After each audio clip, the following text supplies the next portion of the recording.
and welcome! Thank you for joining me today. Today's video is going to be a little bit different to my usual. I'm going to be attempting to make a Jacob's Ladder.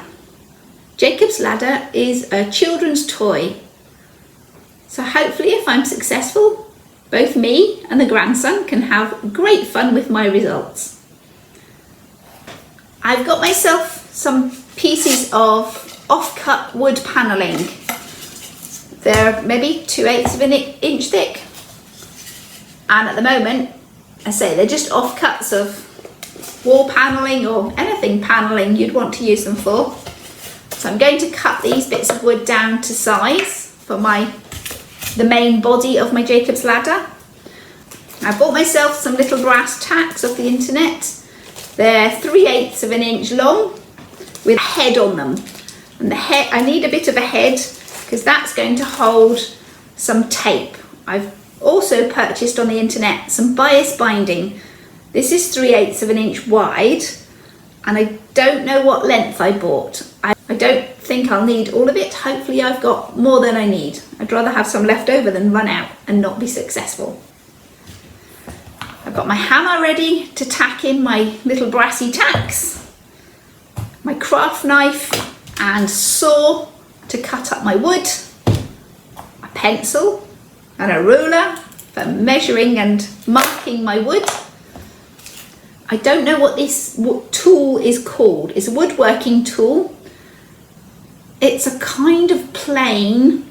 I've got like a cheese grater blade on the bottom of this, and a rasp maybe. I say I'm not sure what this is actually called.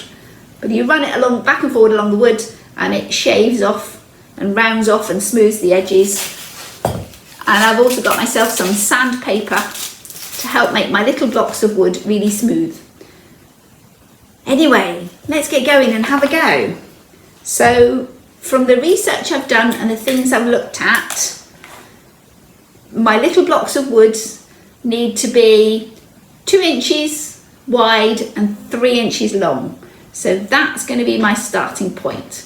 So that's my first job, to turn this piece of tongue and groove and this one into some nice little rectangles like a pack of cards.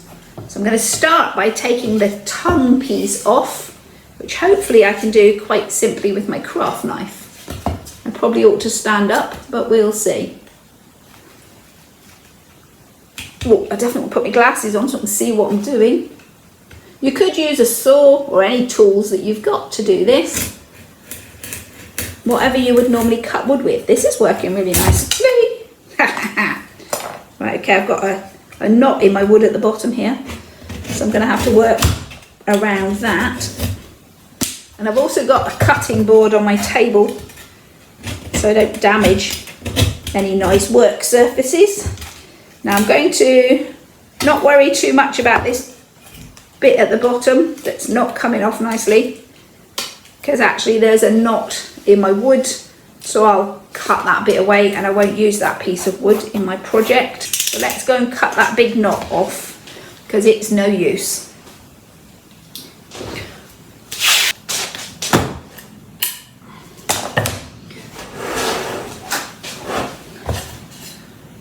So what I would now want to do is, where I've cut the tongue off my bit of tongue and groove, I'm going to use my planing piece to get that really nice and smooth and lovely.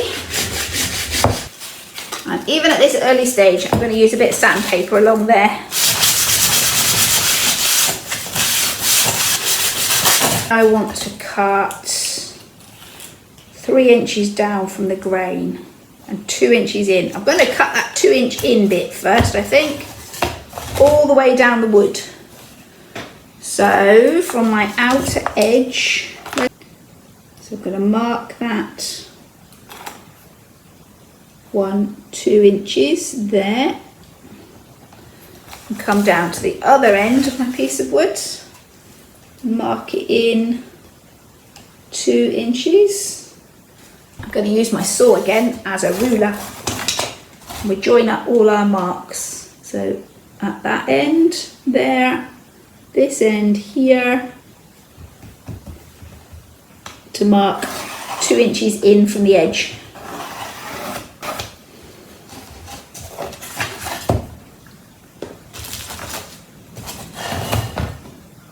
So this 2 inches in from the edge is going to be the width of my bits of wood. That seems very narrow.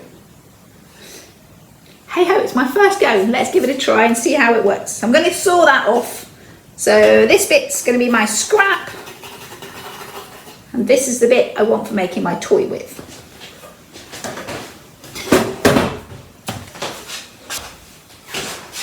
Yay! And I've cut all the way along the length of my wood, which has got rid of the groove bit of my tongue and groove.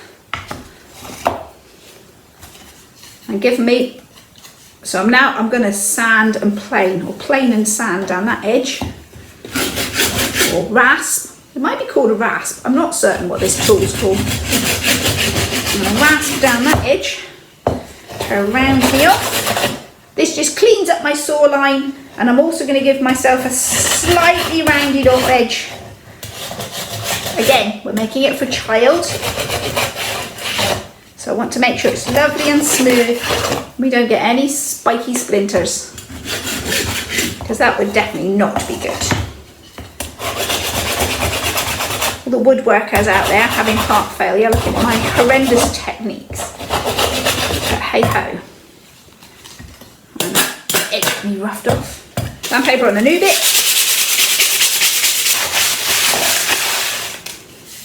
All smooth, lovely. Mess everywhere. Now, next stage.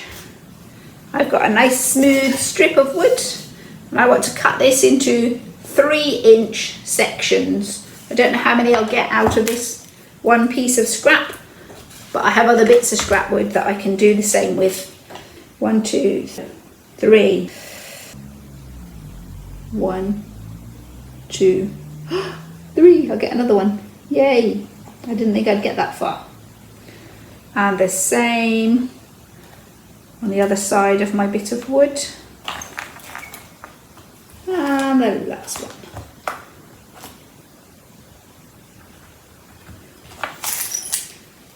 So I'm going to get 1, 2, 3, 4. 4 pieces. So I'll definitely need to do this again. That will give me 8. I'll use 7 of them. That should be good. So I now want a straight edge. Let's use my saw, it worked well before, to join up the 2 marks.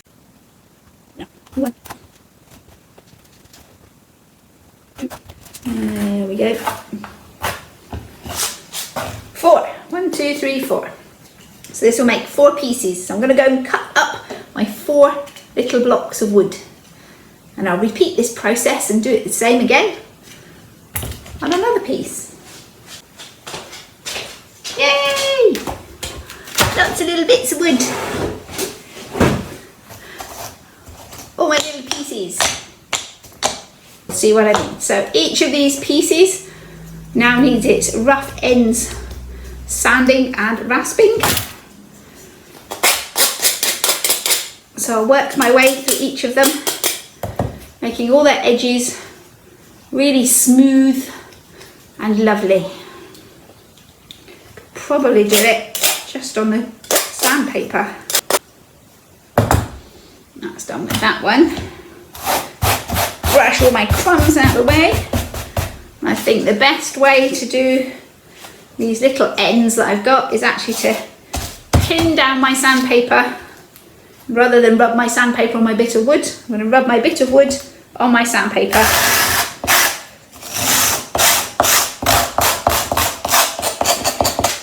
Smooth off that end. Lovely. Right, I'm going to work through these till they're all done. See you when that's ready.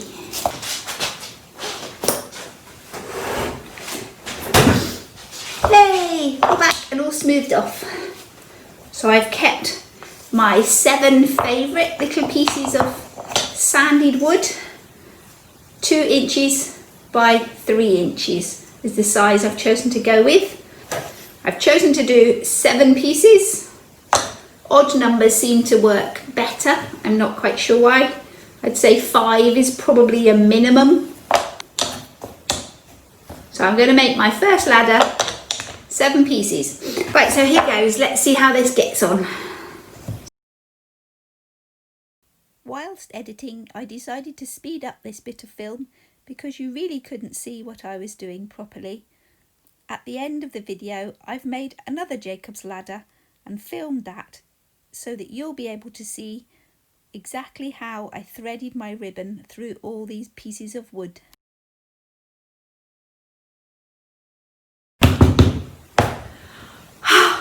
Here goes. Moment of truth. Will it work? Ooh, feels quite good. So let's see. 1 Jacob's ladder. Oh, hang on. Let's do that again. There we go. 1 Jacob's ladder. Let's see if it'll work. Ooh, feels good. Ah! It works! Yay! Let's move back a little bit.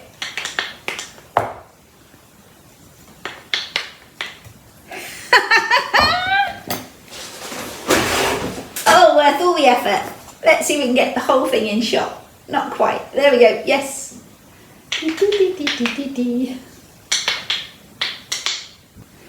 Yay! Jacob's ladder.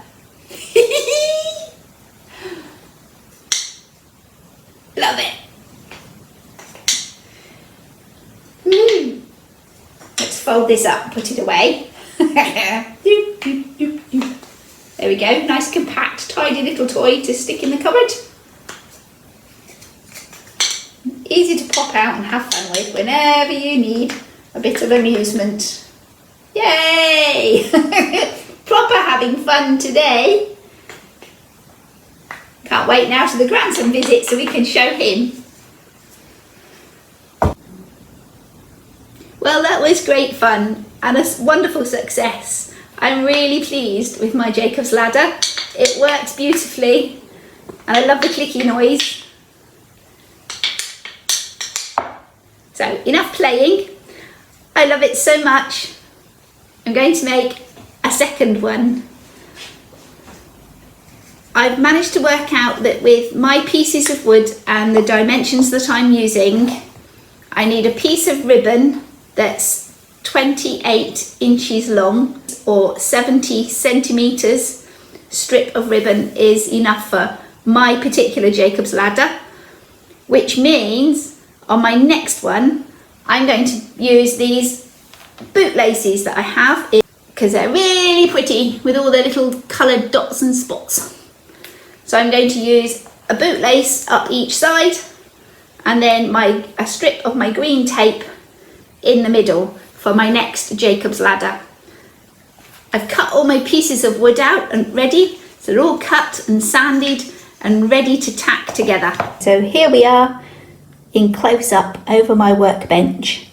So I've taken my first piece of wood and I've got my centre ribbon and I've tacked it onto the middle of the end of my first bit of wood, and then on the other side of this piece of wood I'm using my stripy ribbons and I've tacked one on each side of my green ribbon, and they're going to go this way.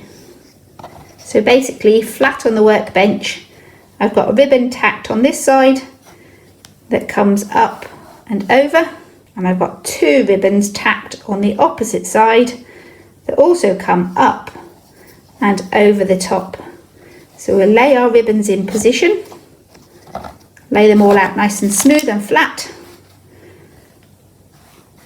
and then I'm going to add my next piece of wood and lay that on top, and just lay it on top nice and square, and again bring our centre ribbon over the top, keeping it in the middle, and our 2 side ribbons go over the wood in the opposite direction, and get that one, over we go. And we just keep repeating that until we've run out of our pieces of wood. In my case, 7 pieces.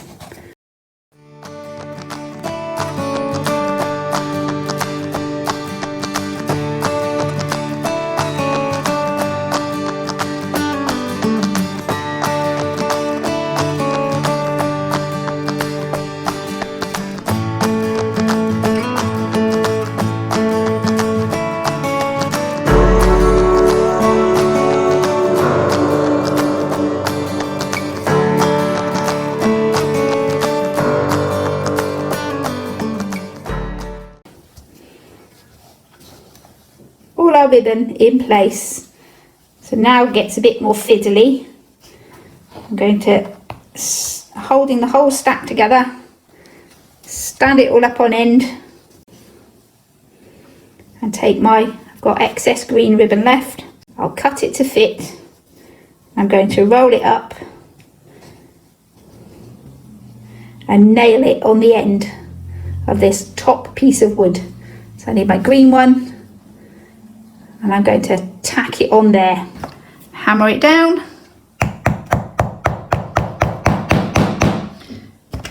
Then I'm going to turn my block of wood over.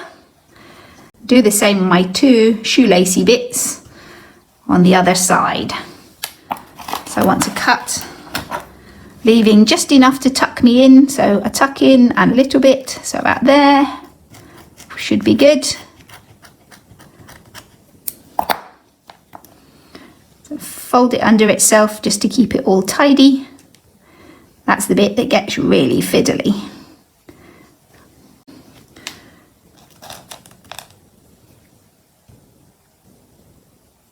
In with a pin, a little tack, oop, popping out. Try again, push down harder and hammer that in place.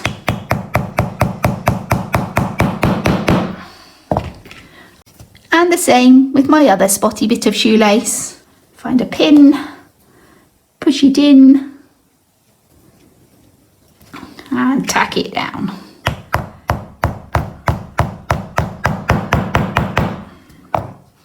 So that's nailed there with our green end here, and our 2 spotty ends there. And if I turn the whole block over, again we've got the green end and 2 spotty ends. Now we've not quite finished and we're not ready to start flip-flapping it about. Everywhere that there's a piece of ribbon crossing the end of our wood, I need to put a tack in so that everything's full of tacks, just like the green one I did earlier. Every single bit of ribbon has got a tack in the end to hold it all together. They're all secure. So hopefully that should be us, all ready to click clack and have fun. Let's see if it works. I'll put you back and we'll have a try. So there we have it, our second Jacob's ladder, all tacked together and ready to play with. Let's hope it works. Yay! Wonderful. There's the first one. Can I do 2 together? Woohoo! 2 Jacob ladders. Great fun. I've had great fun making them, and I'm hoping the grandchildren will have great fun playing with them. Wonderful. So that's it for today. And remember, whatever you're doing, have fun doing it. We'll see you next time. Bye for now.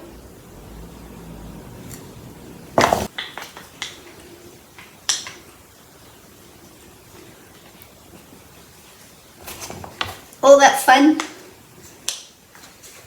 And it doesn't take up much room in the toy box either.